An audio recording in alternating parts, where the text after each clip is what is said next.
രചന ജയേഷ് മൈനാഗപ്പള്ളി. അവതരണം ലക്ഷ്മി ജ്യോതി സായികൃപ.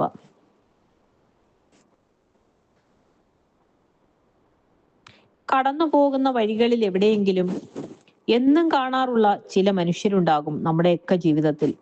പ്രത്യേകിച്ചും നാട്ടിൻപുറങ്ങളിൽ നരവീണ് നിറഞ്ഞ മുടിയിഴകളും അവശത ബാധിച്ച ശരീരവുമായിരിക്കുന്ന കൊഴിഞ്ഞു വീഴാറായ വാടിയ ഇല പോലെയുള്ള ചില മനുഷ്യർ.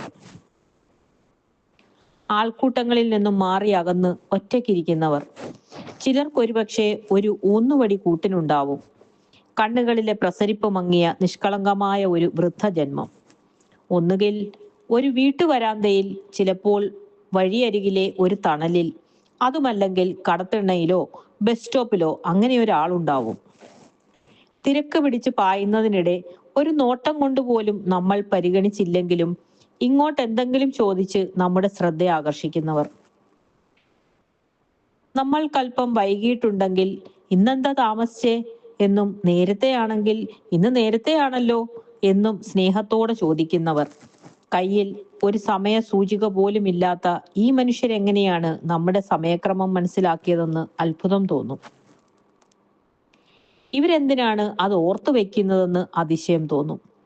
ഒന്നോ രണ്ടോ ദിവസം നമ്മളെ കാണാതായാൽ അടുത്ത ദിവസം നമ്മളെ കാത്തെന്ന പോലെ വഴിക്കണ്ണുമായി അവരുണ്ടാകും.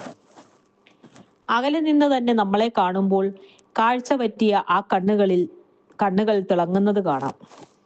അടുത്തെത്തുമ്പോൾ കാണാം അവരുടെ മുഖത്ത് തെളിയുന്ന ആശ്വാസം. കാണാതിരുന്നതിന്റെ കാരണം പറഞ്ഞ് ചിരിച്ചുകൊണ്ട് നടന്നകലുമ്പോൾ പിന്നിൽ നിന്നും അവരുടെ തളർന്ന ശബ്ദത്തിന്റെ പ്രാർത്ഥനാസ്വരം ഉയരുന്നത് കേൾക്കാം. വെപ്രാളത്തിൽ റോഡ് മുറിച്ച് കടക്കുമ്പോൾ സൂക്ഷിച്ചിറങ്ങണേ എന്ന അവരുടെ കരുതൽ ശബ്ദം കേൾക്കാം. ഒരിക്കൽ പോലും ഒരാവശ്യം പറയാത്ത, ഒരിക്കൽ പോലും നമ്മളിൽ നിന്നും ഒന്നും പ്രതീക്ഷിക്കാത്ത ഈ മനുഷ്യർ എന്തിനാണ് നമ്മളെ കാത്തിരിക്കുന്നതെന്നോ കരുതൽ കാണിക്കുന്നതെന്നോ എത്ര ആലോചിച്ചാലും പ്രത്യേകിച്ചൊരു കാരണം കണ്ടെത്താൻ കഴിയില്ല. എപ്പോഴോ എങ്ങനെയോ അവരുടെ മനസ്സിൽ പതിഞ്ഞുപോയൊരു സ്നേഹമുണ്ടാവും നമ്മളോട്. ഒരുപക്ഷെ മറ്റാർക്കോ കൊടുക്കാൻ കരുതി വെച്ച സ്നേഹം, അല്ലെങ്കിൽ അവർക്കെന്നോ നഷ്ടപ്പെട്ടു പോയ ഒരാളെ നമ്മളിൽ അവർ കാണുന്നുണ്ടാവും. ഒരു മകനെയോ മകളെയോ ചെറുമക്കളെയോ അങ്ങനെ ആരെയെങ്കിലും അവർ നമ്മുടെ സാമീപ്യത്തിൽ അനുഭവിക്കുന്നുണ്ടാവും. ഇനിയിപ്പോ പ്രത്യേകിച്ച് ഒരു കാരണവും ഇല്ലാതെ ഇരിക്കുകയാവാം. എന്തായാലും അത്ഭുതമാണ് ഇത്തരം മനുഷ്യർ. ഈ ഭൂമിയുടെ താളക്രമം നിലയ്ക്കാതിരിക്കുന്നത് പോലും ഇത്തരം ചില മനുഷ്യരുടെ ഹൃദയം ഇപ്പോഴും ഇടിക്കുന്നത് കൊണ്ടാവാം.